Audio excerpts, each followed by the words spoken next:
much for being here. Again, I'm Michelle Klein-Solomon from IOM headquarters, and we have a special treat right now, a very special treat. I have sitting here with me on the podium, Kofi Kinaata. He is a multi-talented musician and songwriter from Ghana. He was born in Martin King Arthur. That's a very meaningful name. And he is well known for his music in his language, his native language, which is Fante. And I might ask you to speak a little Fante in a few minutes, if you don't mind. Kofi uses his platform as a musician to raise awareness of safe migration pathways and the dangers linked to irregular migration. He also promotes opportunities in Ghana with a particular focus on young people. Kofi has pledged to work with IOM since 2017, and thank you so much for your commitment and for being with us from then and to here. And thank you for your renewed commitment as Goodwill Ambassador for Ghana under our new Goodwill Ambassador program. We're really happy to have you and your continuing commitment. So I am so happy to welcome Kofi to the stage with me, and we're going to have a chat. We're going to have a chat about him. I'm going to ask him a few questions. He's going to share with you his perspectives, and I might ask you, if you don't mind, to speak a little bit in Fante, and if you might, maybe sing a few words or two. But this is just a prelude for later tonight, and I'll tell you about that later. But right now, let me ask you the first question, Kofi, if you don't mind. What inspired you to become a Goodwill Ambassador for IOM Ghana? Yeah, I think I could relate to whatever they were telling me. I mean, coming from the western side of Ghana, which is also a harbor city, where vessels come in and go, something like irregular migration has been seen with us. I mean, we are living with it. It has been a problem for a very long time, and I feel like people have to address it. When you look at my career path, I talk about stuff that people, I mean, that will make impact in life. So I have a song about illegal fishing. I have a song about security.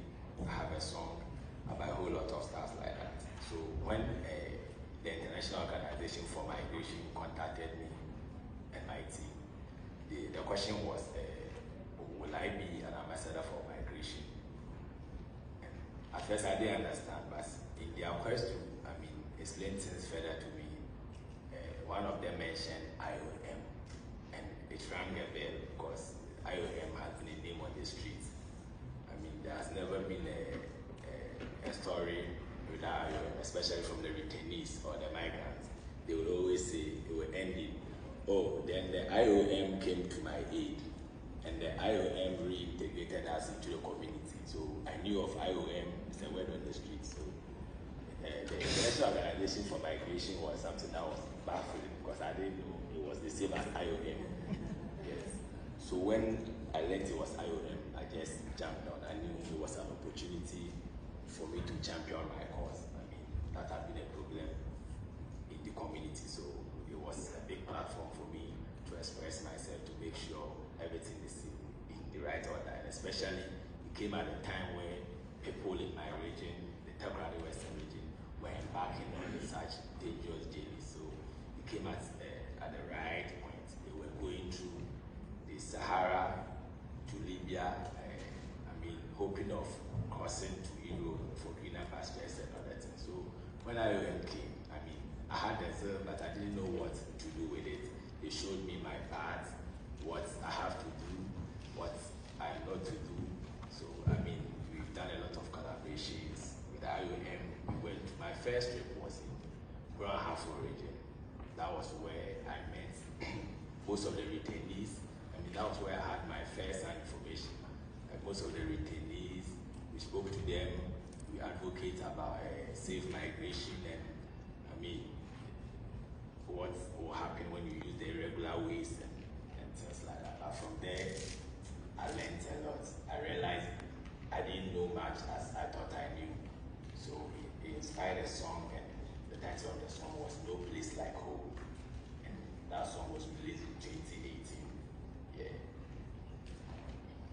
Thank you for that. So, what impact do you think? I knew I could be one of. Go ahead. Yeah, Go ahead. You keep going. Yeah. When I heard their stories, and I realized how lucky I have been. I knew I would easily be one of them since irregular migration was the norm in the area I was. So I was very glad, and I felt special for pursuing my musical career, and now me being an inspiration to people. And I was very grateful to IOM for championing that cause. And we are very grateful to you for taking up that cause and for sharing that experience. Thank you. Thank you very much. So, what impact do you think your music and your involvement in IOM projects have made in lives of Ghanaian youth? And do you have a sense of the impact of this affiliation? Yes. I joined in all the International Migrants Day.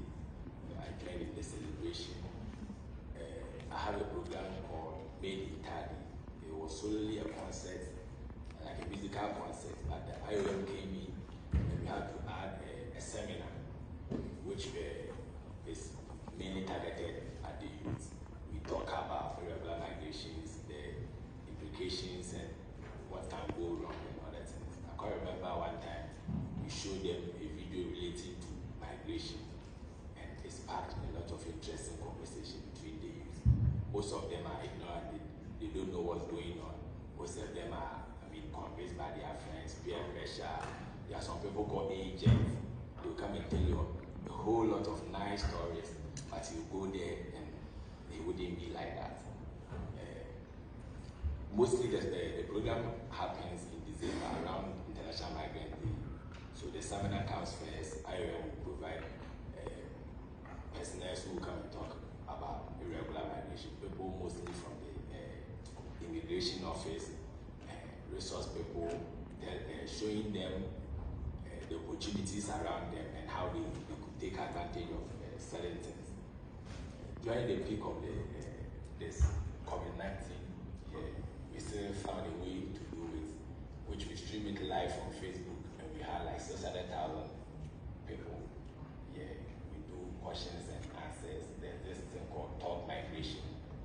We go on radio stations with IOM and resource people, they educate people, they talk about people about irregular migrations.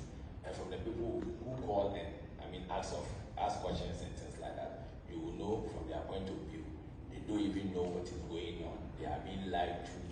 They look at pictures of social media and certain things, and they are back on those journeys. So I'm very proud we did this, and people call me, people inbox me on my social media telling me how lucky they are to listen to our advocacies, because they were on their way to Libya. It's something that we and IOM worry about all the time, the misinformation that is spread by smugglers who are taking advantage of people's hopes and dreams and their vulnerabilities, and they often sell a package that's not really a package of a better life. And too many people, as we heard this morning, die en route or suffer other forms of exploitation. Most recently, we met people from Libya who were like retaining. So IOM and partners with people in the government, we were supposed to go and meet people who were returning from Libya. They were like 150. And it was very sad. Returning was very sad. People had a lot of stories, and some of the stories were overwhelming. I was even sad, but when they saw me, they were happy. Yeah, I was sad for them, but when they saw me, a lot of them were happy, and they were shouting. They were, So I had to encourage them that all hope is not lost. As they are back in Ghana, they can explore other opportunities and maybe get back, travel safe next time. When they are okay, they can travel safe. That's a great message for the discussion that we're having here today about regular pathways. I have one last question for you, if you don't mind. Were there any particular challenges or opportunities that you recall in writing songs on your regular migration? It's not an easy subject to write about. No, because the IOM will provide you with a pamphlet, a whole pamphlet. More information than you want. Yes, and they will expect you to do a 3-minute song out of the pamphlet. When you think you are done, they will just call and say, oh, you didn't add this side. From my point of view, most of the side, no, I wouldn't say necessary, but we can summarize everything, but they want it to detail, sometimes it gets on my nerves. But you hear that, colleagues? You hear that? But I'm happy working with them. So the most difficult part was me putting myself in the shoes or in the conditions of the migrants.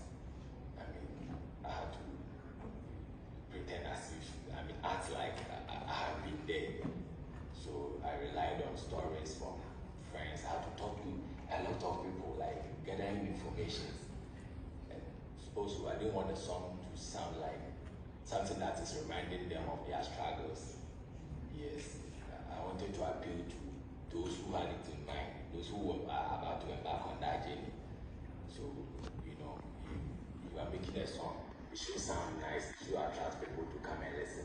At the same time, your message should be clear. At the same time, you really want to offend certain people. So, it was kind of difficult, but we came through. And the song is doing very well, especially to the targeted audience. They will sing it, they will dance to it, and later they will go and think about it. Because I infuse everything, you have to dance, the melodies are nice, then later you will think about it. And I think it had made a lot of impact. People were ignorant, a lot of people, they called in and they were sharing testimonies and things like that. Like their stories when they heard the song, and because of the song they didn't do certain things. People are getting the message, and I'm a happy man. And we are a grateful organization for your efforts. Thank you very much, Kofi. So it's quite inspiring to hear what you've taken on and you putting yourself in the shoes of the people who are thinking about embarking on a dangerous journey and trying to help give them hope for the future and not risk their lives. Thank you very much. And for the audience, you have something special to look forward to at the end of our day today. So Kofi very kindly and his team has agreed to open our reception this evening. So right after we finish here at the visitor's entrance at 6 o'clock, Kofi will share a few of his songs on migration. You'll get to hear him singing Infante, I hope, maybe a little in English, and in English. And I hope you will all join me in thanking Infante for being brave enough to come here and to tell the story of what he's doing, and to be brave enough to do what he's doing, to try to help save people from the exploitation and even losing their lives. Thank you very, very much, Kofi.